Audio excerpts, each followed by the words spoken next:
देखिए हर खबर यहीं पर। सब्सक्राइब कीजिए TV9 भारतवर्ष।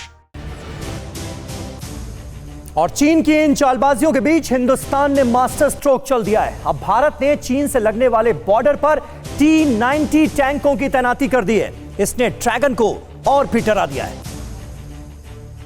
जमीन पर चीन को उसकी हद में रखने के लिए भारत ने चीन बॉर्डर की लास्ट पोस्ट पर T-90 टैंक की तैनाती कर दी है। ड्रैगन को उसकी ही मान में दबोचने के लिए भारत ने यहां 4000 जाबाजों की एक ब्रिगेड भी तैनात कर दी है। गलवान के बाद बातचीत के रास्ते मसले का हल करने का वादा करने वाले ड्रैगन की गंदी चाल के बाद भारत ने दौलत बेग ओल्डी में मिसाइल फायरिंग टैंक की तैनाती कर दी है।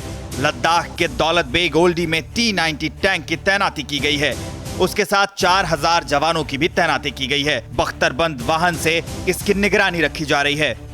T-90 इंडियन आर्मी का बेहतरीन युद्ध टैंक है। T-90 एक मिसाइल फायरिंग टैंक है। विशेष उपकरणों के सहारे इस टैंक को वहां पहुंचाया गया है। दौलत बेग ओल्डी में 16000 फीट की ऊंचाई पर तैनात किए गए इस टैंक से चीन के होश फाख्ता हो चुके हैं। भारत का यह जोरदार जवाब उस खबर के बाद आया है जब मालूम पड़ा था कि PLA ने अक्साई चीन में अपने 50,000 जवानों की तैनाती कर दी है। लेकिन भारत के इस घेराबंदी से ड्रैगन काराकोरम के पास ही दक्षिण और उत्तर में फंस कर रह जाएगा, जहां भारत ड्रैगन को मजबूर कर पीछे धकेलने की रणनीति पर काम करेगा। T-90 टैंक पेट्रोलिंग पॉइंट्स 14, 15, 16 और 17 और पैंगोंग फिंगर इलाके में चीन की हेकड़ी को कम करने का काम करेगा। हालांकि भारत इससे पहले भी इस इलाके में आधुनिक हथियारों की तैनाती कर चुका है, लेकिन T-90 की तैनाती चीन की आक्रामकता पर लगाम लगाएगा और 1960 के नक्शे को लागू कराने के चीन के सपने को ध्वस्त कर देगा। वहीं चीन पर आर्थिक पाबंदियों का भी सिलसिला लगातार जारी है। पहले भारत ने टिकटॉक समेत 59 चीनी ऐप्स को बैन किया था। इसके बाद इनके 47 क्लोन ऐप्स बना लिए गए। इन्हें भी अब भारत ने बैन कर दिया है। इसके अलावा 275 चीनी ऐप्स की नई लिस्ट तैयार हो गई है, जिन पर कड़ी नजर रखी जा रही है। ये चीन के वो सोशल मीडिया ऐप थी जिसने पूरी दुनिया समेत हिंदुस्तान में धूम मचा दी थी।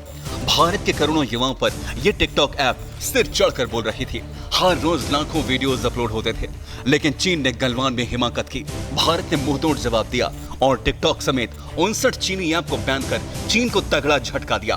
भारत के इस कदम से चीन को अरबों डॉलर का नुकसान हुआ, लेकिन ये तो बस अभी शुरुआत है। भारत के निशाने पर चीन के 275 ऐप हैं। जी हाँ, सरकार ने चीन के 275 ऐप की लिस्ट बना ली है। इनमें गेमिंग ऐप PUBG भी शामिल है। एक अनुमान के मुताबिक भारत में चीनी इंटरनेट कंपनियों के करीब 30 करोड़ यूनिक यूजर्स हैं। लिस्ट बनाकर सरकार चेक कर रही है कि ऐप किसी भी तरह से राष्ट्रीय सुरक्षा या लोगों की प्राइवेसी के लिए खतरा तो नहीं बन रही। सरकार ने 275 चीनी ऐप की लिस्ट बनाई।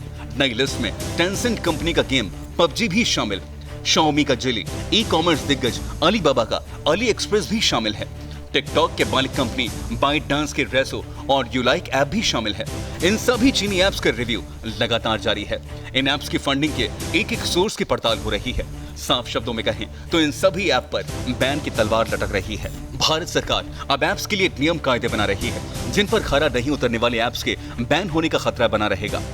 मीडिया रिपोर्ट्स के मुताबिक भारत की ओर से टिकटॉक के बैन होने के बाद फेसबुक के CEO मार्क ज़करबर्ग की बेचैनी भी बढ़ गई है। बताया जा रहा है कि उन्होंने टिकटॉक के बैन होने पर अपने कर्मचारियों से चिंता जाहिर करते हुए कहा कि अगर भारत सरकार 20 करोड़ यूजर वाले टिकटॉक को बिना कोई बड़ी वजह बताए बैन कर सकता है, तो फेसबुक को भी भारत में कभी भी बैन किया जा सकता है। फिक्र आपकी, सोमवार से शुक्रवार रात 9 बजे सिर्फ TV9 भारतवर्ष पर।